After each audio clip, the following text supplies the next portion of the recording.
आदाब, नमस्कार दोस्तों। अब देख रहे हैं RH न्यूज़ 24 से मैं मोहम्मद निजाम हसन। इस वक्त मैं मौजूद हूं बेथा पंचायत में। आपको बता दूं, आज ऐसे व्यक्ति से आपको मिलाने जा रहा हूं जो बेथा पंचायत के एक बेहतरीन समाज सेवी है, जो बिना पद पे रहते हुए भी उन्होंने अपने समाज के लेकर हमेशा तत्पर रहते हैं। हर आपदा में अपने समाज के लोगों के साथ रहते हैं।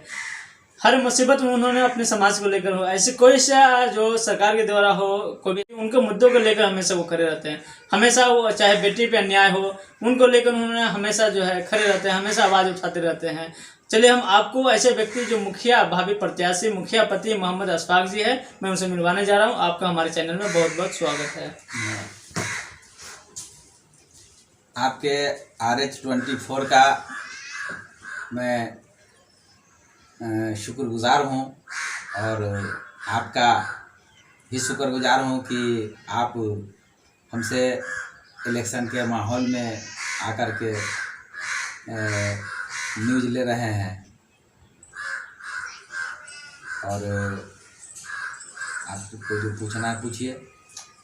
आप पिछले बार भी मुखिया प्रत्याशी रहे हैं और फिर 2021 के पंचायत चुनाव में मुखिया प्रत्याशी के रूप में आ रहे हैं। क्या लगा अब की बार आपको जनता मौका देने जा रही है? आप अपने पंचायत को लेकर कितने वर्क कर रहे हैं अपने समाज को लेकर?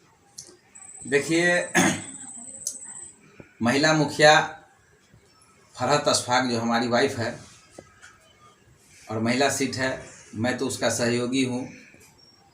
अब रहा सवाल कि आपने कहा कि जनता आपको सपोर्ट कर रही है कि नहीं कर रही है, आप आ रहे हैं कि नहीं, तो ये एकदम वन साइड दिख रहा है कि फरहत अशफाक अमकी एक नया इतिहास लिखने जा रही है।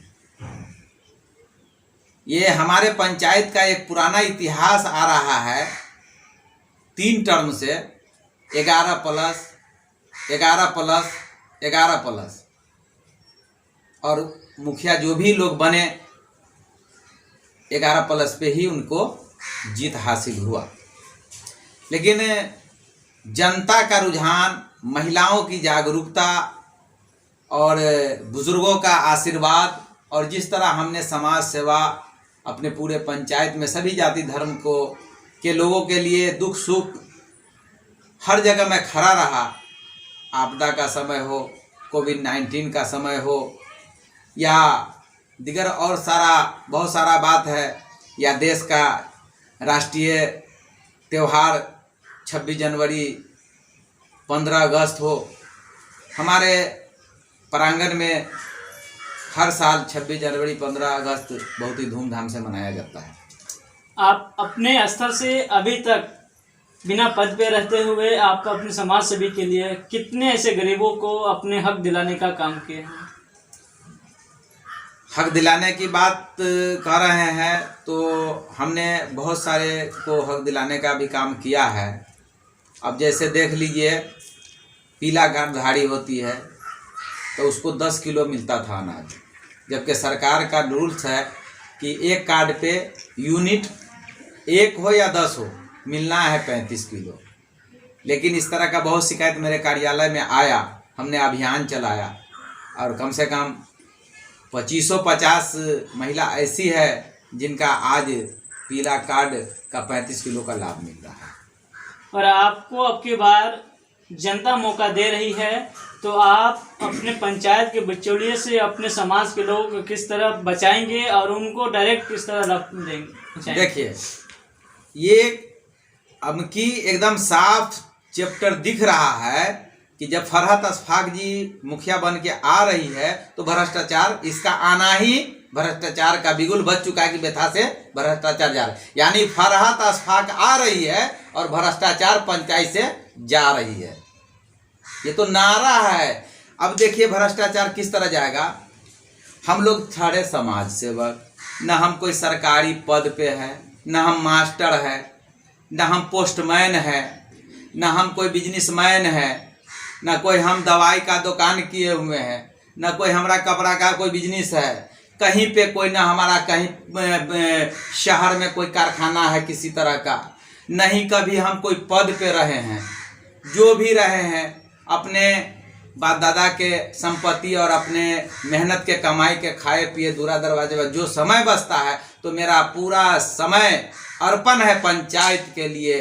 12 बजे रात में हो, सुबह दिन शाम हो, इसलिए मैं सारा दिन घर पे रहता हूँ और अपना खेती गृहस्थी करता हूँ, बाल बच्चा का परवरिश करता हूँ, और मैं पूरा अपना जिस्म, अपनी सोच अपने समाज के लिए अर्पण कर रखा हूँ। चलिए, आपको बता दूं कि जब जब पंचायती चुनाव होते हैं तो नए नए मुखिया प्रत्याशी के चेहरे सामने आते रहते हैं। वो डोर टू डोर जाकर लोगों से मिलते हैं, जनता से मिलते हैं, उनको अपने विकास को लेकर मुद्दा रखते हैं। और चुनाव जीतने के बाद वो मुखिया अपने समाज के लोगों को भूल जाते हैं, 5 साल कहाँ गायब हो जाते हैं, वो नजर नहीं आते। क्या लग रहा है आपको, मौका देने के बाद आप भी अपने समाज के बीच में रहेंगे या गोल हो जाएंगे? देखिए, यहाँ पर बहुत समझने की बात है। ये आपका सवाल बहुत ही सटीक है, अच्छा है। यहाँ समझना यह है कि जब मुखिया का इलेक्शन आता है, बिगुल बज जाता है, सरकार बिगुल बजा देता है कि इलेक्शन होने वाला है, तो इसमें एक खेल आता है, एक तंत्र काम करने लगता है कि चाय पिलाओ, गाड़ी किराया दो, और क्या कहते हैं कि ये हमारे खानदान है, ये हमारे अपने हैं, हाथ जोड़ना, पैर पकड़ना, ये बहुत सारा तंत्र काम करने लगता है। और उसमें लोग पैसे का लोभन देता है, हम आपको 2000 देंगे, हम तो आपको 5, इस तरह होता है, हर इलेक्शन में होता है, और पंचायत में तो खास के भ्रष्टाचार। और जो आदमी, अब सवाल है मेरे कहने का कि जो आदमी किसी काम में पूंजी फंसाएगा, पैसा फंसाएगा, तो उसको रिकवरी होना है ना भाई। आप बिजनेस कर रहे हैं तो अगर 10 रुपया फंसाइएगा तो आपको 20 रुपया चाहिए। तो जो आदमी पैसा खर्चा करेगा और लाखों रुपया को बर्बाद करेगा, तो फिर वो आपसे लाखों रुपया ठगेगा। तो भ्रष्टाचार वहां से शुरू होता है कि इलेक्शन का टाइम आता है तो लोग लुटाता है। जो कैंडिडेट पैसा लुटाएगा, वोटर पे पैसा लुटाएगा, और जो वोटर पैसा लूटेगा, तो जाहिर सी बात है वहां भ्रष्टाचार शुरू होगा। और जो ये सब से बचेगा, सरकार तो खुद कहती है कि मुखिया को इतना पैसा खर्च करना है, तो उसका निर्धारित है, निर्वाचन आयोग निर्धारित किया हुआ कि किस पद को कितना खर्चा करना। तो उस रेंज में अचार प्रचार है, आइलेट बैलेट है, तो ये खर्चा तो होना है। इससे ज्यादा जो खर्चा करता है, वोटर को लोभन देना, शराब है, कुदाना फुदाना, बहुत सारा इसमें जो एक्स्ट्रा खर्चा है, तो कहाँ से मेंटेन करेगा भाई, भ्रष्टाचारी होगा ना।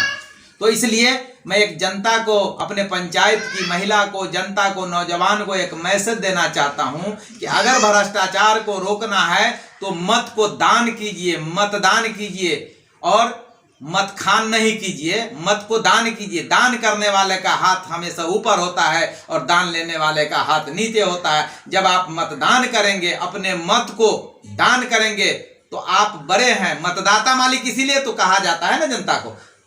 चलिए ठीक है, ये हमारे साथ है मोहम्मद अशफाक जी, एक समाजसेवी के रूप में।